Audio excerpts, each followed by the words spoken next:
आज़ादी की कहानी में ना कई रास्ते थे। एक रास्ता था अहिंसा का, शांति का, और फिर एक दूसरा रास्ता भी था, त्याग, संघर्ष और सैन्य बल का। आज हम उसी दूसरे रास्ते पर चलने वाले एक महानायक सुभाष चंद्र बोस की कहानी को जरा और करीब से समझेंगे। ये सिर्फ शब्द नहीं थे, ये एक आह्वान था, एक पुकार थी, एक ऐसा वादा जो सुभाष चंद्र बोस ने पूरे देश से किया था। ये लाइनें उनके अटूट इरादे को दिखाती हैं कि वो आज़ादी के लिए किसी भी हद तक जाने को तैयार थे। और सच कहें तो यही वो बुनियाद थी जिस पर उनकी पूरी क्रांति, उनका पूरा संघर्ष खड़ा था। कहते हैं कि बोस सिर्फ एक क्रांतिकारी बने नहीं, वो तो शायद पैदा ही विद्रोही हुए थे। उनका शुरुआती जीवन ही इस बात की नींव रखता है कि क्यों उन्होंने कभी समझौता नहीं किया और हमेशा एक अलग, एक मुश्किल रास्ता चुना। तो कहानी शुरू होती है 23 जनवरी 1897 से। कटक में जन्मे सुभाष बचपन से ही कमाल के तेज थे, और उनके बुद्धिमानी का सबसे बड़ा सबूत, उन्होंने उस जमाने की सबसे मुश्किल और सबसे बड़ी परीक्षा इंडियन सिविल सर्विस यानी आईसीएस पास कर ली थी। अब सोचिए, उनके सामने दो रास्ते थे। एक तरफ ब्रिटिश हुकूमत में एक शानदार नौकरी, एक सुरक्षित भविष्य, और दूसरी तरफ देश की सेवा का एक ऐसा रास्ता जिसमें अनिश्चितता थी, संघर्ष था। उन्होंने एक पल भी नहीं सोचा और दूसरा रास्ता चुना, आईसीएस से इस्तीफा दे दिया। ये उनके जीवन का शायद पहला और सबसे बड़ा विद्रोह था। अच्छा, उनके इस विद्रोही मन को आकार देने में दो लोगों का बहुत बड़ा हाथ था। आध्यात्मिक तौर पर वो स्वामी विवेकानंद से बेहद प्रेरित थे, जिनसे उन्हें निस्वार्थ सेवा और राष्ट्रवाद की प्रेरणा मिली। और उनके राजनीतिक गुरु बने चित्तरंजन दास, जिन्होंने उन्हें स्वतंत्रता संग्राम की दुनिया में सही दिशा दिखाई।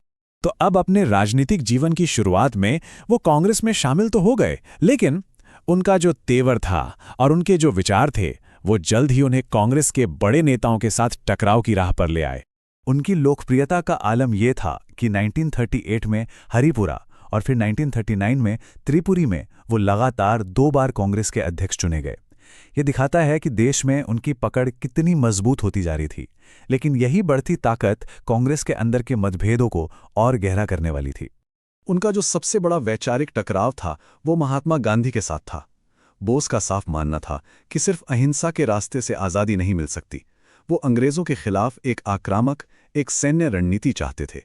इन्हीं मतभेदों की वजह से 1939 में उन्होंने अध्यक्ष पद से इस्तीफा दिया और अपनी अलग पार्टी बनाई, फॉरवर्ड ब्लॉक। जब राजनीतिक रास्ते बंद होते दिखे तो बोस ने एक ऐसा कदम उठाया जो किसी थ्रिलर फिल्म की कहानी से कम नहीं है। ये उनके जीवन का सबसे साहसिक और नाटकीय अध्याय था। बात है 1941 की। अंग्रेज सरकार ने उन्हें कलकत्ता में उनके ही घर में नजरबंद कर दिया। लेकिन वो कहाँ रुकने वाले थे?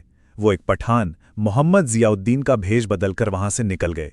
पेशावर, काबुल, मॉस्को, इन खतरनाक रास्तों से होते हुए एक ऐसी यात्रा की जिसकी कोई कल्पना भी नहीं कर सकता था। और आखिर में वो जर्मनी पहुंचे।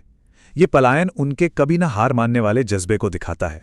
और जर्मनी पहुंचकर ही उन्हें वो नाम मिला जिससे आज पूरा देश उन्हें जानता है, नेताजी।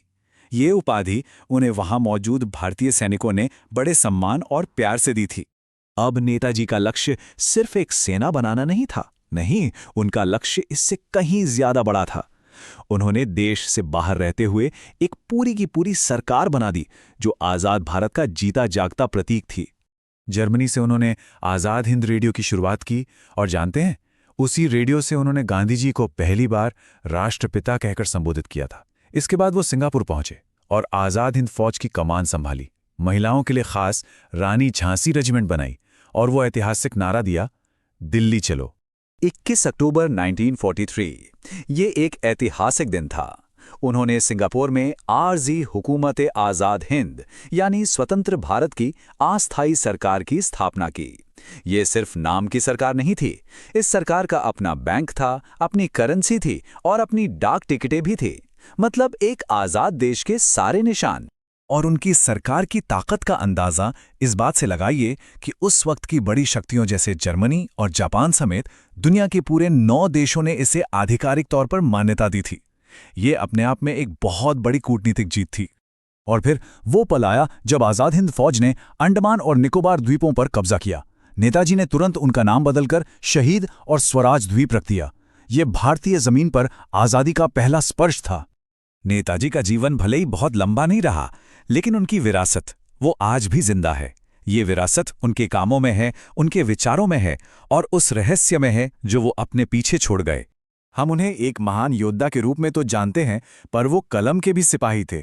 उनकी किताब द इंडियन स्ट्रगल में आज़ादी के आंदोलन का इतना ज़बरदस्त जिक्र था कि अंग्रेज़ों ने उसे बैन कर दिया। उनकी आत्मकथा एन इंडियन पिलग्रिम हालांकि अधूरी रह गई, पर वो उनके शुरुआती जीवन और विचारों की एक गहरी झलक देती है। और अब कहानी का वो हिस्सा जो सबसे ज्यादा विवादों में है।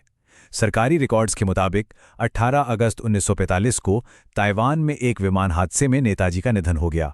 ये वो कहानी है जो हमें बताई जाती है।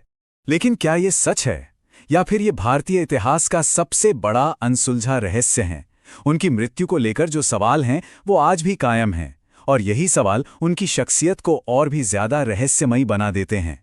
आज भारत सरकार उनके जन्मदिन यानी 23 जनवरी को पराक्रम दिवस के रूप में मनाती है। ये उनके अदम्य साहस, उनकी निडरता और देश के लिए उनके सर्वोच्च बलिदान को एक सच्ची श्रद्धांजलि है।